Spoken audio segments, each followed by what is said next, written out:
আমার প্রিয় দর্শকগণ, সবাইকে স্বাগত জানাই আকাশবাণী চ্যানেলে। আশা করি সবাই ভালো আছেন। কালকে সরস্বতী পুজো উপলক্ষে আমরা নিরামিষ খিচুড়ি বানিয়েছি। সেটার রেসিপি আজকে আপনাদেরকে শেয়ার করব। পুজো উপলক্ষে এরকম নিরামিষ খিচুড়ি একবার বানিয়ে খেয়ে দেখুন, অত্যন্ত দুর্দান্ত খেতে। প্রথমে আমরা গোবিন্দভোগ চাল এবং মুগের ডাল ভালো করে ধুয়ে রেখেছি।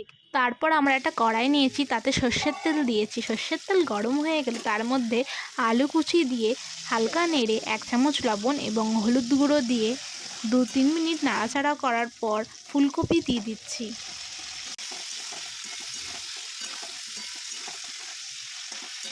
আলু ফুলকপি 2 মিনিট মতো নাড়াচাড়া করার পর বাঁধাকপি দিয়ে দিচ্ছি।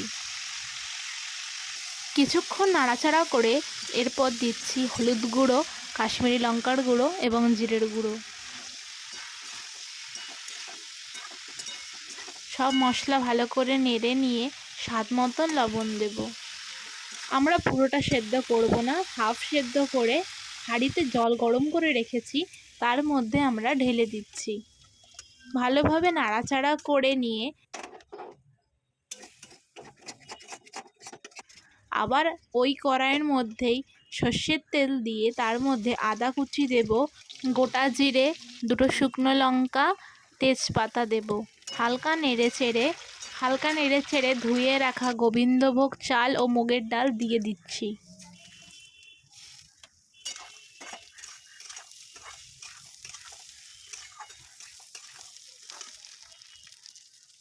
এরপর দিচ্ছি স্বাদ মতন লবণ এবং হলুদ গুঁড়ো আর জিরের গুঁড়ো দেব।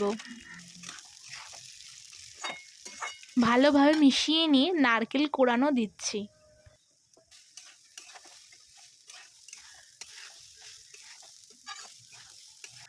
দুই মিনিট মতন ভেজে নিয়ে হাঁড়ির মধ্যে ঢেলে দিচ্ছি।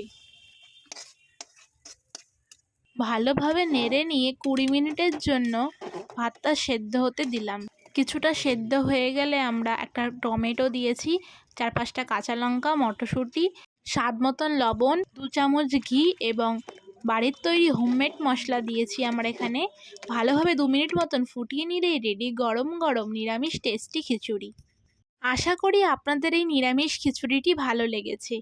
ভালো লাগলে অবশ্যই একবার ট্রাই করবেন এবং আমাদের চ্যানেলকে সাবস্ক্রাইব করে বেল আইকনটা প্রেস করে দেবেন।